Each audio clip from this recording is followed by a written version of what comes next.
네, 안녕하세요. 네, 이제 2시가 되어서 시작해 보도록 하겠습니다. 오늘 점심 맛있게 하셨나요? 네, 오늘 평소에는 자리에 잘 계셨지만 오늘따라 보이지 않는 조은덕 장로님과 이영애 집사님의 이제 따님과 김우현 성도님이 이제 결혼 축가 감사로 반개탕을 먹었는데 또 닭고기 든든하게 먹었으니까 또 열심히 들어야겠죠? 조금 피곤하실지라도 네, 오늘 도 열심히 들어주시면 감사드리겠습니다. 자, 이번 주는 성경의 어느 부분을 들으셨는지 혹시 읽으신 기억하시나요? 어느 부분을 읽으셨죠? 네, 마가복음을 열심히 또 읽었습니다. 우리는 마태복음부터 마가복음까지 두 가지의 복음서를 읽었습니다. 오늘은 리딩 지저스 5권의 두 번째 시간으로 시험을 이기신 하나님의 아들이라는 주제로 복음서 두 번째 시간을 나가도록 하겠습니다.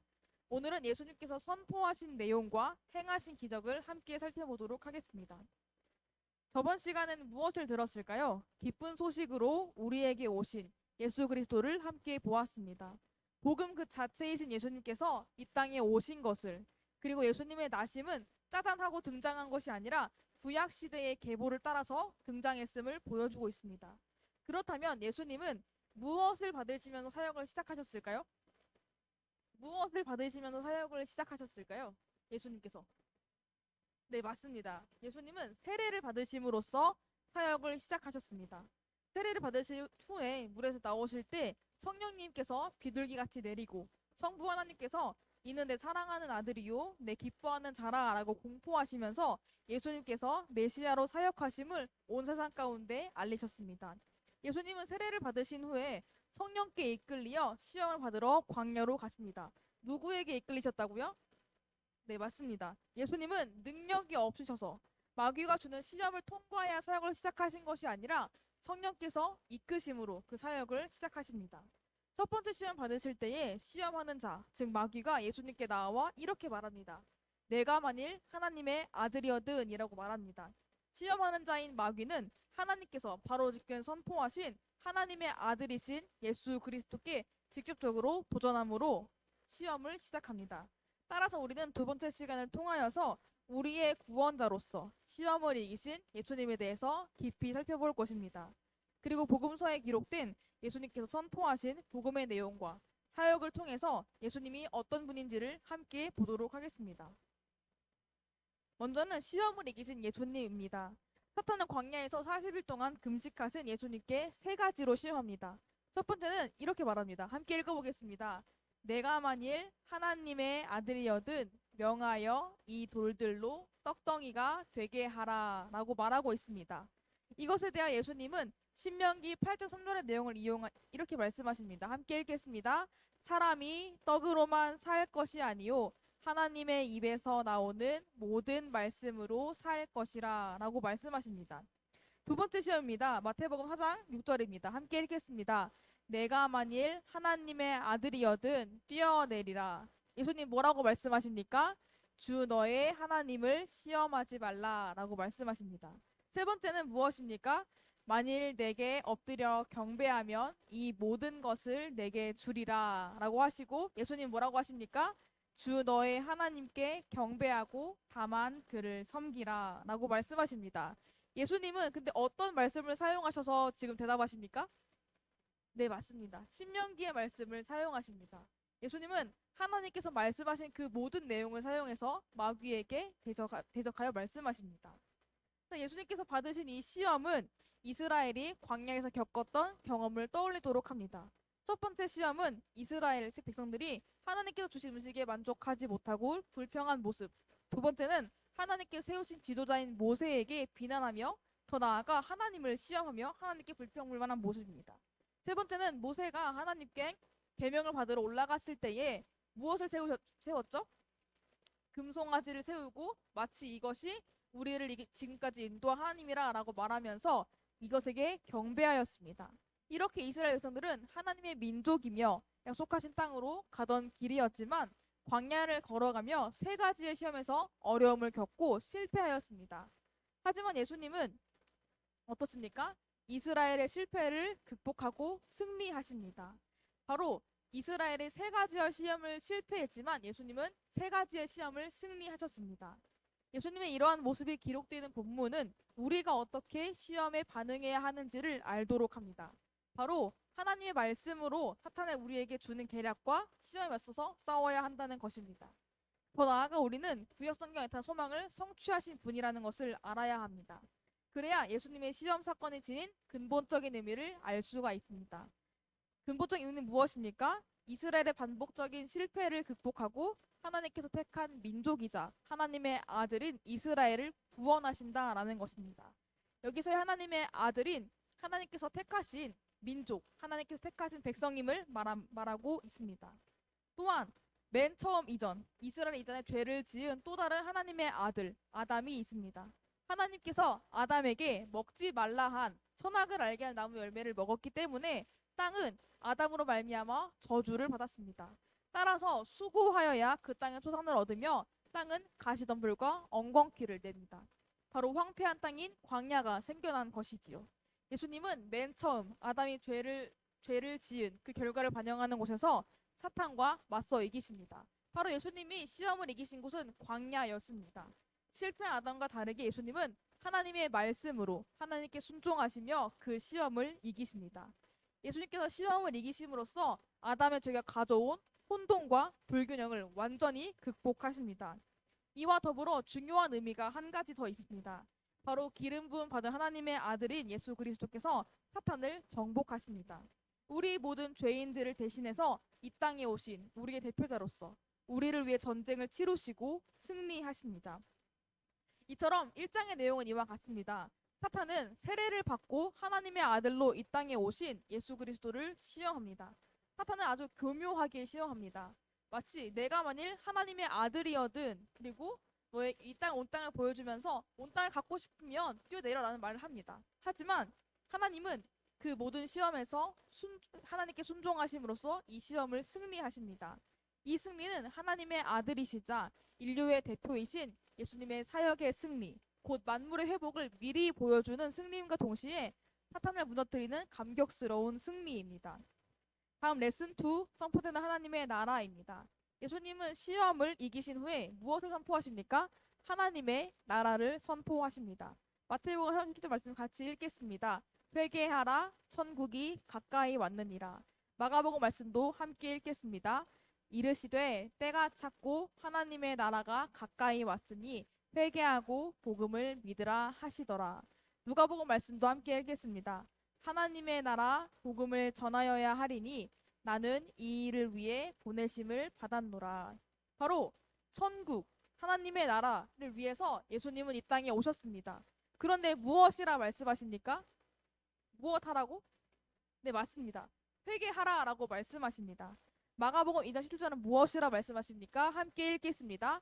예수께서 들으시고 그들에게 이르시되 건강한 자에게는 의사가 쓸데없고 병든 자에게라야 쓸데있느니라. 나는 의인을 부르러 온 것이 아니요 죄인을 부르러 왔노라 하시니라.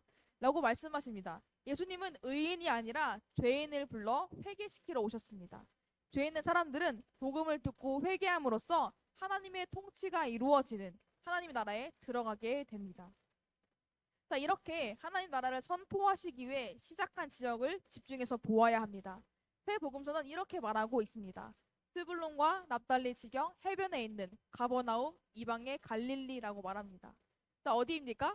갈릴리에서 사역을 시작하십니다. 이 갈릴리는 여기 있습니다. 위에 있는 동그라미가 갈릴리고 밑에 있는 동그라미가 이스라엘의 중심인 예루살렘입니다. 지금 몇 킬로 떨어졌다 했죠? 150km가 떨어져 있습니다. 이 갈릴리 사역을 시작하신 게 왜 중요한지 말씀드리겠습니다. 보통 생각을 한다면 예수님께서 오셔서 이 땅의 중심지인 예루살렘에서 사역을 시작하시는 것이 자연스럽게 생각되어집니다. 왜냐하면 우리가 보통 무슨 행사를 할 때에도 나라의 수도나 유명한 곳에서 하지 멀리 떨어지고 아주 외딴 곳에서 하지 않지 않습니까? 그러나 예수님은 중심부와 멀리 떨어진 더 나아가 이방 땅과 가까운 갈릴리에서 사역을 시작하십니다. 요한복음에 물로 포도주를 바꾼 그 첫 번째 표적 또한 갈릴리 가나에서 사역을 하셨습니다. 중요한 사역들 동안 갈릴리에서 사역을 시작하셨습니다. 또 마태복음을 보면 예루살렘은 11번 언급되었는데 갈릴리는 16번이나 언급되었습니다.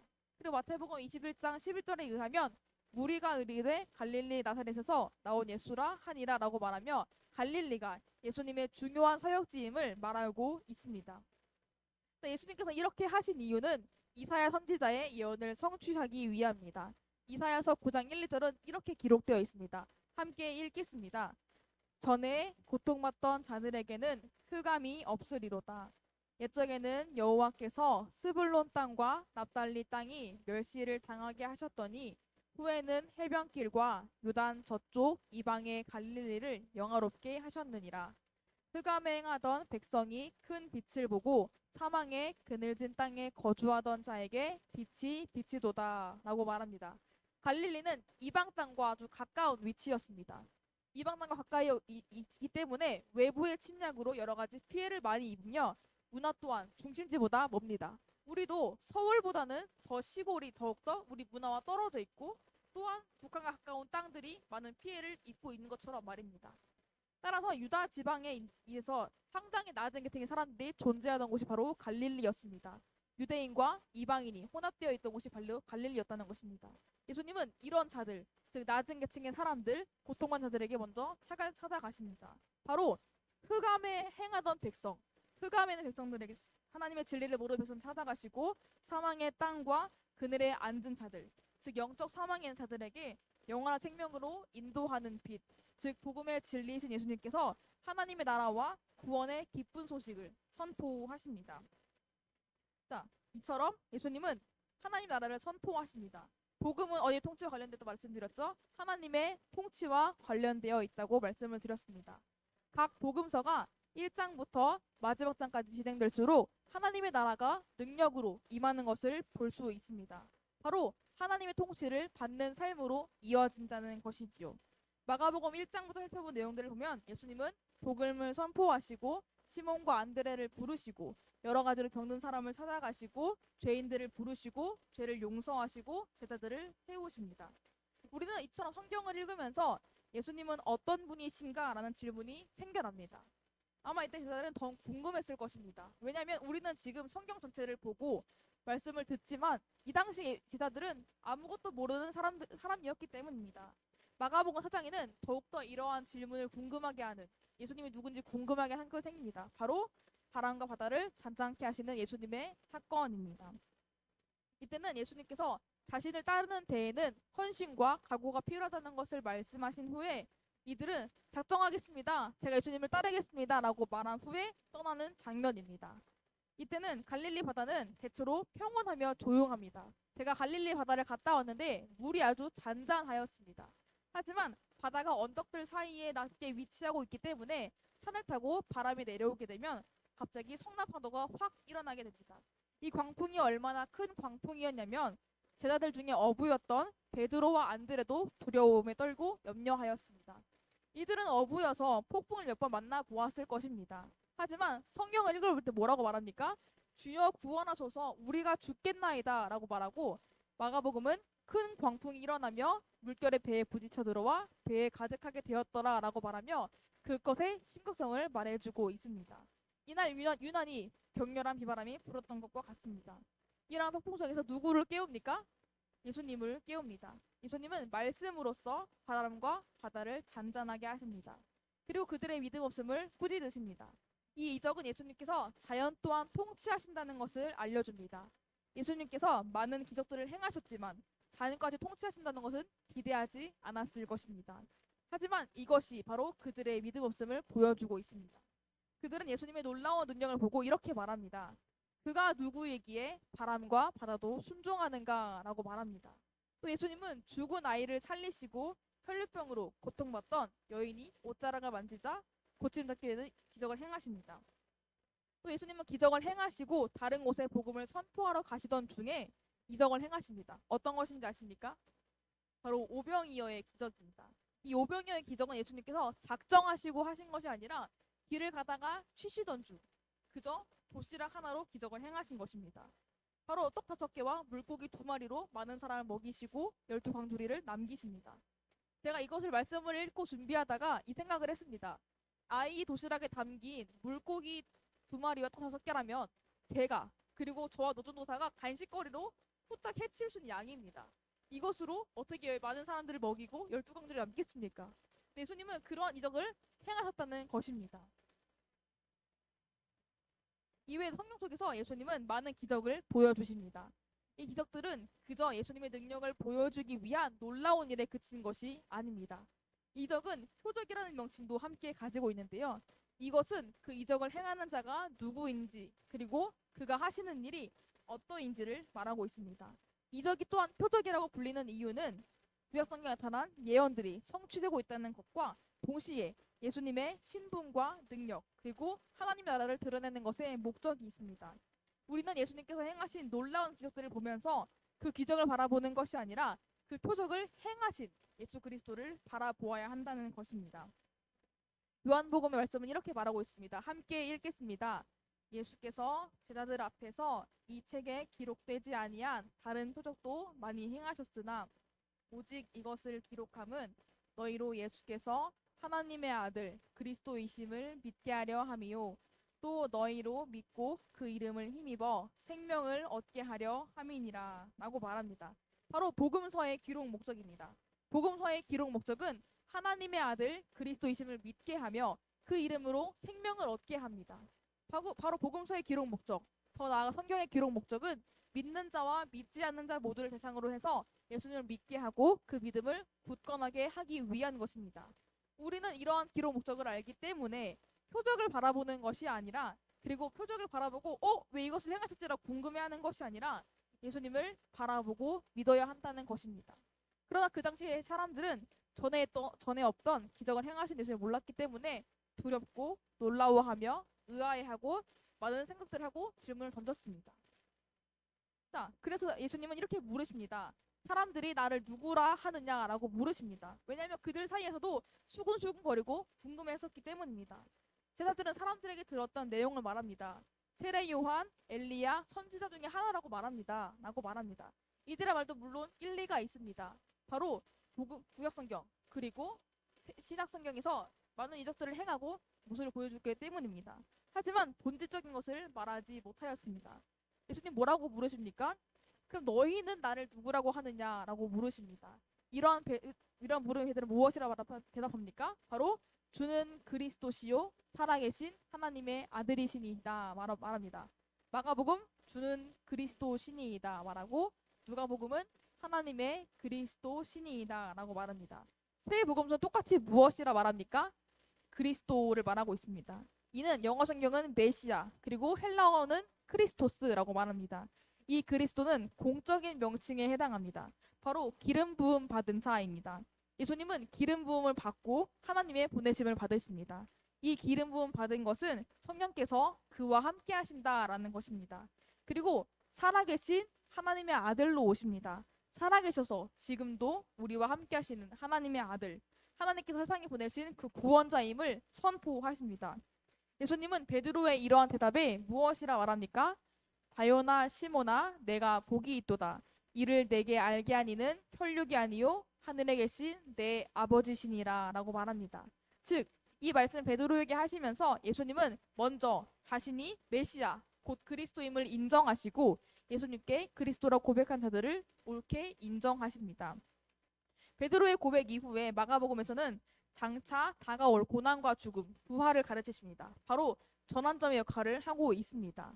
그리스도께서 보내받은 예수님이 무엇을 의미하는지 또 그리스도께서 어떻게 영원한 나라를 가져오실지를 말씀하십니다. 하지만 제자들은 이렇지 않았습니다. 바로 제자들은 다윗 혈통으로 오시는 강하고 위대한 왕, 영원한 나라를 다스릴 왕, 세상 권세를 정복하는 왕으로 생각했습니다. 오늘 말씀에 들은 것처럼 제자들이 원하던 왕은 바로 세상적인 왕이었습니다. 세상 권력을 지니고 온 것을 휩쓰는 왕을 기대했던 것입니다. 그렇기 때문에 예수님께서 죽음과 부활에 대해서 3번이나 말씀을 하시고도 제자들은 서로 누가 크냐라고 싸우고 또 야고보와 요한은 주의 나라에서 주의 좌우편에 앉게 해주세요 라고 말을 하는 것입니다. 이들의 영적인 무지가 얼마나 깊은지를 이 본문에서 보여주고 있습니다. 예수님은 죽음을 각오하시는 그 앞에서 제자들은 세상적 영광을 두고 다투고 있습니다. 이것은 예수님께서 반복적으로 가르치셨음에도 불구하고 그들은 예수님께서 그리스도로 오심을 이해하지 못했습니다. 바로 근본적으로 예수님께서 왜 이 땅에 오셨는지를 이해하지 못한 것입니다. 왜 그토록 기다리고 기름 부음 받은 그 왕이 고난을 받고 죽으셔야 하는지 이해하지 못했습니다. 하지만 예수님은 반드시 말씀하십니다. 세상에 온 목적, 죄인들을 부르시고 구원하시기 위해 왔다라고 말씀하십니다. 그러기 위해서는 십자가 고난과 죽음과 부활이 필수로 있어서야 함을 알려주십니다. 예수님의 죽음은 선택이 아니라 필수이셨습니다. 이 모든 예수 그리스도의 삶과 죽음을 통해서 율법과 선지자가 자기에 대하여 말한 예언이 반드시 이루어질 것과 동시에 예수님의 삶에서 이러한 일들이 우연히 일어난 것이 아니라 하나님의 뜻에 따라 이루어지는 것임을 알았습니다. 하나님께서 기뻐하시는 사명이 바로 십자가의 죽음 그리고 부활이라는 것을 알았습니다. 그렇기 때문에 묵묵히 순종하셨습니다. 그러면서 제자들이 이 죽음과 부활에 놀라지 않기 위하여, 그들이 혹시 갑자기 부활하시는 보고 놀라지 않기 위하여 그들에게 믿음 받기 위하여 말씀하십니다. 하지만 그들은 깨달았습니까? 못 깨달았습니까? 깨닫지 못하였습니다. 예수님께서 심지어 부활하시고도 그들은 깨닫지를 못하였습니다. 자, 마지막 모습입니다. 영광스러운 모습으로 변화되신 사건입니다. 예수님은 베드로의 고백 그리고 첫 번째로 죽음과 부활을 말씀하십니다. 그 후 제자들에게 죽기 전에 하나님의 나라가 권능으로 임하는 것을 볼 자들도 있느니라 라고 말씀하신 후에 영광스러운 모습으로 변형되십니다. 바로 변화선 사건입니다. 이는 예수님께서 베드로, 야고보, 요한과 함께 높은 산에 올라가셨을 때 그들 앞에서 변형이 되시고 그곳이 광채가 나며 예수님은 영광의 광채로 빛나시는 모습입니다. 이때 예수님 곁에는 구약율법 대표하는 모세와 선지자를 대표하는 엘리야가 함께 있었습니다. 이 두 사람은 구약에서 놀라운 기적을 행했던 사람들입니다. 모세는 땅 위에서 육신으로 죽기는 하였으나 신명기 말씀에 의하면 오늘까지 그의 묻힌 곳을 아는 자가 없느니라 라고 말하며 열왕기하 2장 11절에서 엘리야에 대해서는 회오리 바람으로 하늘로 올라가는 모습을 보여주고 있습니다. 이 두 사람은 그리스도에 대한 구약의 대표적 증인이자 장차 오실 메시아를 기대하는 예표의 역할을 하였습니다. 특별히 선지자를 배우면서 많이 다뤘던 본문인 신명기 18장 15절은 이렇게 말합니다. 우리 오랜만에 한번 이 말씀 한번 읽어보도록 하겠습니다. 시작. 내 하나님 여호와께서 너희 가운데 너를 위하여 나와 같은 선지자 하나를 일으키시리니 너희는 그의 말을 들을지니라 라고 말씀하십니다. 바로 율법으로 그리스도를 증거한 자인 대표인 모세에게 말씀하신 내용인데요. 이 본문의 근거에서 유대인들은 하나님께서 통치하실 때 모세와 같은 선지자를 일으키실 것이라는 기대를 갖고 있었습니다. 이 말씀을 가지고 많은 선지자들이 구약시대 가운데 세워졌습니다. 그러나 이들이 완전했습니까? 완전하지 않은 사람이었습니다. 결국 예수님을 예표하였습니다. 또 예언으로 그리스도를 증거한 자의 대표인 엘리야로서 말라기 4장 5절 이렇게 말하고 있습니다. 보라, 여호와의 크고 두려운 날이 이르기 전에 내가 선지자 엘리야를 너희에게 보내리니 라고 말합니다. 이는 저번 주에 세례 요한도 함께 다루었었는데요. 유대인들은 엘리야가 역사의 마지막에 나타나 하나님의 최종적인 구원을 행위를 할 것이라 기대하고 있었습니다. 즉 유대인들에게 친숙했던 구약의 종말론적 기대 가운데서 역사의 마지막에 등장할 것이라 기대했던 모세와 엘리야가 변화산 가운데에 함께 등장한 것입니다. 이것은 뜻하는 바가 매우 큽니다. 바로 두 인물과 비교할 수 없을 정도로 영광스러운 권위를 갖고 계신다는 의미를 갖고 있습니다. 이때도 하늘로부터 소리가 납니다. 무엇이라 말씀하십니까? 이는 내 사랑하는 아들이니 너희는 그의 말을 들으라 하는지라 라고 말씀하십니다. 먼저는 예수님께서는 하나님의 참된 아들임을 인증하십니다. 그리고 예수님을 하나님과 사람 사이에 중보자로 세우심을 말씀하십니다. 또 무엇이라 말씀하십니까? 너희는 그의 말을 들으라 라고 말씀하십니다. 즉 아까 모세에게 말씀하셨던 것 같이 여기서도 너희는 그의 말을 들으라 라고 말씀하시며 예수님의 말씀을 들어야함을 선포하고 계시는 것입니다. 우리는 즉 변화에 나타난 사건도 매우 중요합니다. 예수님께서 놀라운 기적 가운데로 임하시는 것을 보는 것도 중요하지만 무엇을 해야 합니까? 말씀을 듣는 것이 매우 중요합니다. 우리는 예수님께서 주시는 말씀을 더 깊이 바라보고 순종하는 삶을 살아가야 합니다. 성령께서는 말씀과 함께 역사하십니다. 말씀을 벗어나서 역사하시지 않기 때문입니다. 우리는 이것을 통해서 무엇을 알 수 있냐면요. 첫 번째입니다. 하나님과 동등한 영광의 소유자이신 예수 그리스도를 알 수 있습니다. 비천한 종의 모습으로 오셨고 장차 고난과 십자가 죽음을 받으셔야만 하지만 영광스러운 하나님이시며 장차 권능으로 임하실 하나님의 아들이십니다. 즉 빛나는 성자 예수 그리스도는 참된 영광의 소유자임을 알 수 있습니다. 두 번째는 무엇입니까? 십자가로 이루실 영광을 보여주신 예수 그리스도를 알 수 있습니다. 그는 낮아지심과 십자가에서 죽으심으로 우리에게 새로운 생명을 허락하십니다. 변호사의 영광은 십자가를 앞둔 예수 그리스도를 향한 하나님의 위로를 보여주고 있습니다. 세 번째는 무엇입니까? 하나님 나라 통치의 종말론적 사건의 성취입니다. 산에서 변하신 예수님은 구약이 이야기하고 있는 하나님 나라 통치를 이루십니다. 그분의 존재와 권능으로 임하실 하나님 나라의 영광을 보여주십니다. 또한 장차 재림하실 때에 동반하실 예수 그리스도의 참된 영광도 함께 보여주고 있습니다. 이렇게 복음서 2를 살펴보았습니다. 오늘은 시험 받으신 예수님, 하나님 나라의 선포, 갈릴리 사역을 시작하신 이유, 그리고 변화한 사건을 함께 살펴보았습니다. 이 모든 것을 보면서 예수님의 승리와 가르침, 또 놀라운 사역을 보면서 우리는 이루신 구원이 믿는 신자인 우리를 향하신 것임을 우리는 알아야 합니다. 마가복음 10장 말씀 함께 읽어보도록 하겠습니다. 인자가 온 것은 섬김을 받으려 함이 아니라 도리어 섬기려 하고 자기 목숨을 많은 사람의 대속물로 주려 함이니라 라고 말씀하십니다. 예수님은 모든 시험을 이기셨습니다. 구약시대 이스라엘 백성들이 이기지 못한 시험을 우리를 대표해서 다 이기셨다는 것입니다. 죄인된 우리를 대표해서 이겨주심으로 인해서 우리의 삶 가운데 빛이 되어주셨습니다. 죄에 매여있던 그리고 죄와 가까이 있던 우리의 삶 가운데, 즉 넘어지고 늘 비참한 우리의 삶 가운데 진정한 빛으로 오셨습니다. 이스라엘 중에서도 문화적으로 그리고 영적으로도 가장 어두운 그 갈릴리 땅에 찾아가신 것처럼 우리의 어두운 삶 가운데 빛으로 오셔서 우리를 밝혀주시고 우리를 하나님 나라를 굳건하게 세우십니다. 우리의 삶 가운데 빛이 되는 분을 바라보며 우리는 어떻게 살아가야 할까요? 말씀을 한 번 더 같이 읽어보겠습니다. 인자가 온 것은 섬김을 받으려 함이 아니라 도리어 섬기려 하고 자기 목숨을 많은 사람의 대속물로 주려 함이니라 라고 말씀합니다. 이 말씀을 우리에게 적용해야 합니다. 바로 섬기는 삶을 살아가야 합니다. 하나님의 나라는 권력으로 힘으로 가는 나라일까요? 그렇지 않습니다.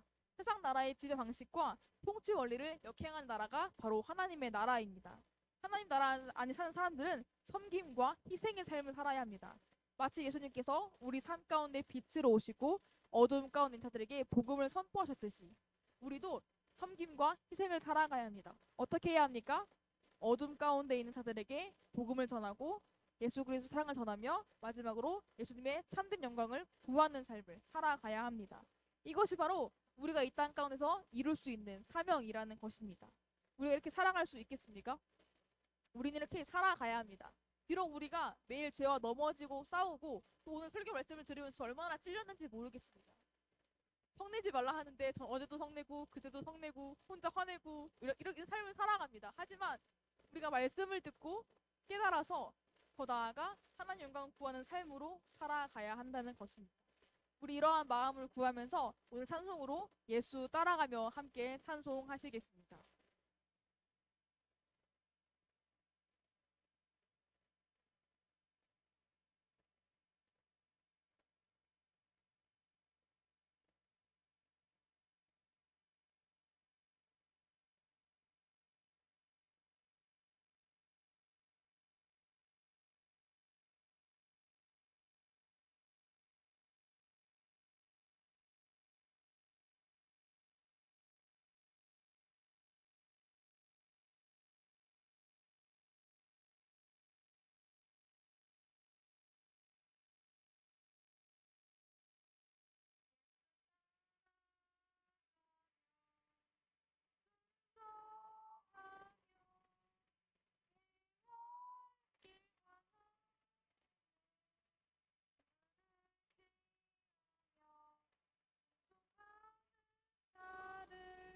주가 늘 함께 하시리라. 의지하고 순종하는 길은 예수 안에 즐겁고 복된 길이로다. 해를 당하거나 우리 고생할 때 주가 위로 주시겠네. 주를 의지하며 순종하는 자를 주가 위해 주시리라. 의지하고 순종하는 길은 예수 안에 즐겁고 복된 길이로다. 내 짐을 지고 슬픔 위로하면 주가 상급을 주시겠네. 주를 의지하며 순종하는 자를 항상 복 내려 주시리라. 의지하고 순종하는 길은 예수 안에 즐겁고 복된 길이로다. 우리 받은 것을 주께 다 드리면 우리 기쁨이 넘치겠네. 주를 의지하며 순종하는 자를 은혜 풍성케 하시리라. 의지하고 순종하는 길은 예수 안에 즐겁고 복된 길이로다. 주를 힘입어서 말씀 잘 배우고 모시고 살아가되 주를 의지하며 항상 순종하며 주가 사랑해 주시리라. 의지하는 길은 예수 안에 즐겁고 복된 길이로다. 마지막에 무엇이라 고백합니까? 의지하고 순종하는 길은 예수 안에 즐겁고 복된 길이로다 라고 말합니다. 하나님을 의지하고 하나님 말씀을 의지하고 말씀에 순종하는 삶을 살아가기를 소망합니다. 다음 주는 복음서 3번째 시간으로 포기하지 않는 하나님의 사랑, 죽으시고 다시 사신 이야기를 함께 나누어 보도록 하겠습니다. 다음 주도 꼭 오실 거죠? 네, 기대하고 있겠습니다. 우리 함께 기도하고 마치도록 하겠습니다.